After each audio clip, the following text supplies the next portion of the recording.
to show you a United Nations executive outlining a global plan for censorship. Her name is Melissa Fleming, and she's the UN's Undersecretary General for Global Communications, a pretty senior post.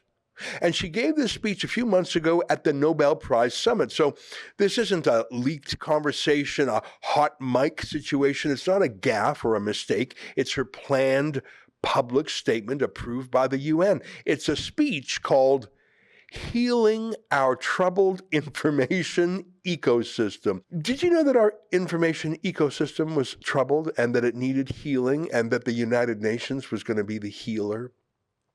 Her speech is about 10 minutes long, and I'm going to show you most of it, and I'm going to stop every once in a while to give you my thoughts, but really, it's so astounding. I think it speaks for itself. Let's go. Well, I've been in this communications business for the United Nations for a long time, and I remember when social media burst onto the scene, we communicators were really excited because we were used to working only through journalists, getting a little diluted what came out, but then we could communicate with people directly at scale. So there's a lament. Information can't be controlled by her friends anymore.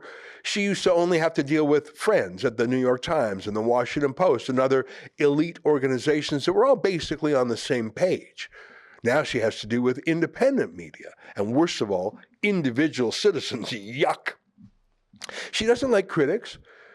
She calls social media's dark side. Here, take a listen. Before long, we saw a dark side, and I had myself a few personal aha moments.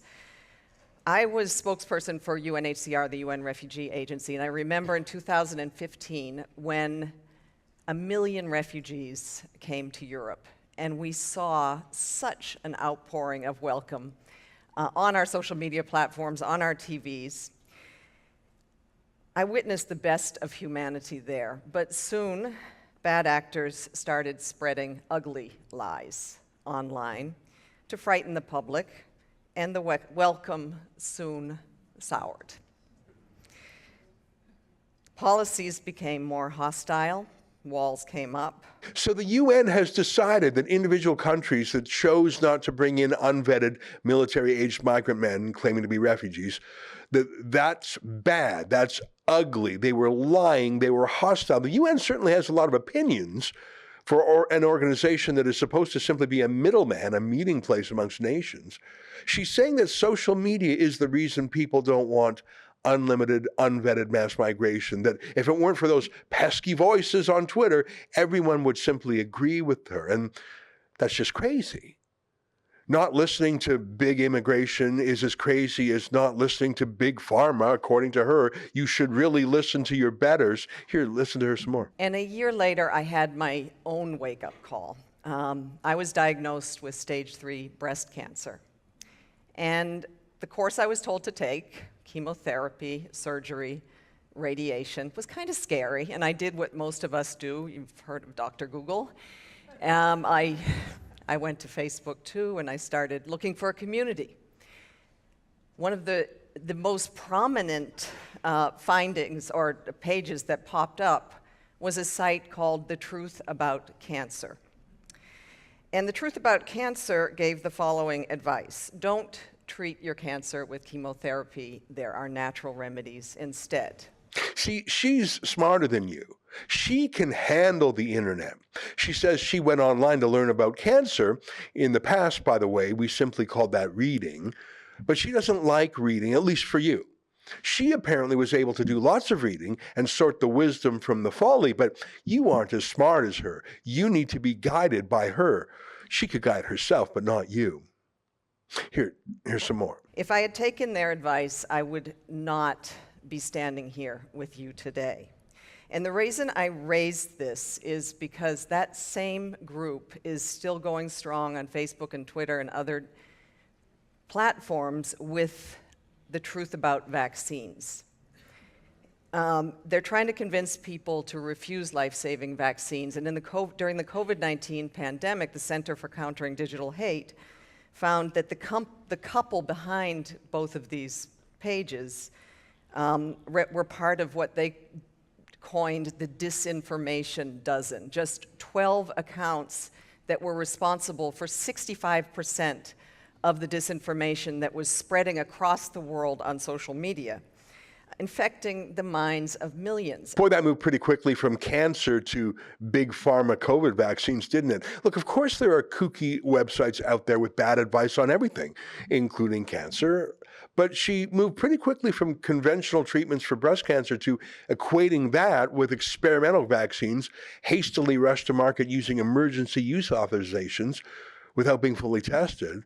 That was pretty quick, wasn't it? Life-saving vaccines. She said those words. I'm surprised she didn't use the phrase safe and effective.